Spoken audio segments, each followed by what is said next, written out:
அரட்டாவட்டி, நாக்கியவட்டி, வல்லாளவட்டி உட்பட்டு இருக்கக்கூடிய மேலூர் பகுதியில் ஒருபோதும் டங்ஷன் வராது, வரக்கூடாது என்பதனை சட்டமன்றத்தில் அனைத்து கட்சியினுடைய ஆதரவோடு ஒருமனதாக சட்டத்தை நிறைவேற்றி ஒன்றிய அரசுக்கு அனுப்பி வைத்திருக்கிறார்கள்.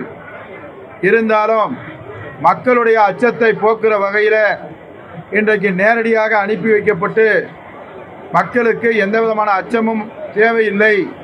நம்முடைய தமிழ்நாடு முதலமைச்சர் அவர்கள் இந்த திராவிட மாடலுடைய ஆட்சி என்றைக்குமே இந்த மேலூர் பகுதியில் டங்ஷனுக்கு வருவதற்கு அனுமதிக்காது, இங்கிருந்து ஒருபடி மண்ணை கூட அள்ள முடியாது என்று நேற்று சட்டமன்றத்தில் நிதியமைச்சர் அவர்களும் பேசியிருக்கிறார்.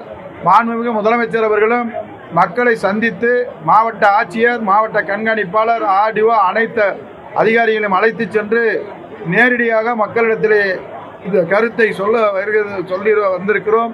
அதை முதலமைச்சர் அவர்கள் சொன்ன கருத்தையும் இங்கே பொதுமக்களிடத்திலே சொல்லியிருக்கிறோம். நிச்சயமாக அவர்கள் நினைக்கக்கூடிய அத்தனை நம்முடைய டங்ஷன் வராமல் இருப்பதற்கு எல்லா முடிவையும் முதலமைச்சர் எடுத்திருக்கிறார்.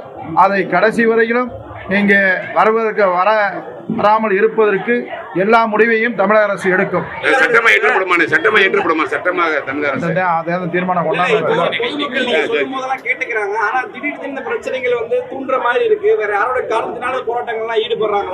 இது ஜனநாயக நாடு. இது ஜனநாயக நாட்டில் யார் வேணுமாலும் வரலாம், யார் வேணும்னு சொல்லலாம். நாங்கள் தமிழக அரசு இந்த பகுதி மக்களை காப்பாற்றுவது முதலமைச்சர் கடமை என்று சொல்லியிருக்கிறார். அதை ஒட்டுமொத்த கட்சியும் ஆதரித்திருக்கிறது. இருந்தாலும் யார் வந்து எதை சொன்னாலும் நாங்கள் தமிழ்நாடு சர்க்கார் மக்களுக்கு நிச்சயமாக பாதுகாப்பாக இருக்கும். பாதகம் செய்பவரை கண்டால் நாம் பயம் கொள்ளலாகாது பாப்பா, மோதி மிதித்து விடு பாப்பா, அவர் முகத்தில் உமிழ்ந்து விடு பாப்பா. அண்மை செய்திகளை உடனுக்குடன் தெரிந்து கொள்ள இணைந்திருங்கள் எம் நாடு தொலைக்காட்சியுடன்.